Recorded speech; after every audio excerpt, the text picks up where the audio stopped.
1960 সালের কলকাতা। এক অন্ধকার গলিতে এক যুবক গোপনে একটি রিভলভার লুকোচ্ছেন। 17 বছরের এই কিশোর বইয়ের পাতায় নয়, বারুদের গন্ধে খুঁজছে স্বাধীনতা। হ্যাঁ, এই অগ্নিস্পর্শী যুবকের নাম প্রফুল্ল চাকি, যার রক্তে লিখিত হবে বাংলার বিদ্রোহের ইতিহাস। 1908 সাল, মুজফ্ফরপুর। রাতের অন্ধকার।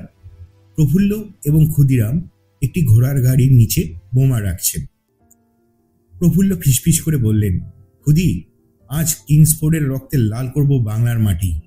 এই বোমাই হবে আমাদের বন্দে মাতরম। ক্ষুদিরাম, ভয় নেই দাদা, সে তো হবেই। আর মৃত্যু, মৃত্যু তো আমাদের জন্মদিন। বিস্ফোরণ হলো, কিন্তু দুর্ভাগ্যবশত গাড়িতে কিংসফোর্ড ছিলেন না, ছিলেন এক ব্রিটিশ মহিলা ও তার মেয়ে। প্রফুল্লর চোখে তখন আতঙ্ক।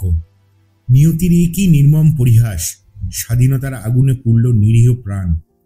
প্রফুল্লর হাত কাঁপল প্রথমবার, কিন্তু পিছুপা হয়নি সে। গ্রেপ্তার এড়াতে প্রফুল্ল ছদ্মবেশে ট্রেনে উঠল, কিন্তু এক ব্রিটিশ অফিসার সন্দেহ হলো প্রফুল্লর দিকে, এবং মোকামাঘাট স্টেশনে প্রফুল্লকে ঘিরে ধরল পুলিশ। ব্রিটিশ অফিসার চিৎকার করে বলল, আত্মসমর্পণ করো হিন্দুস্তানি কুকুর। প্রফুল্ল হেসে বলল, আত্মসমর্পণ? আমি? এ জন্মে তো হবে না।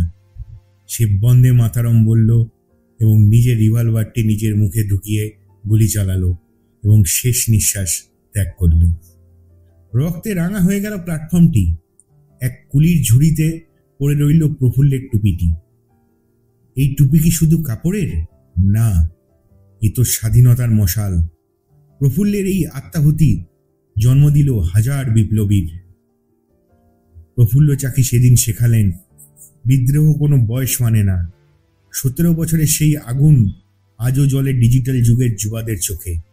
কারণ স্বাধীনতা কোনো শেষ অধ্যায় নয়, একটি অগ্নিরেখা যা পথ দেখায় চিরকাল।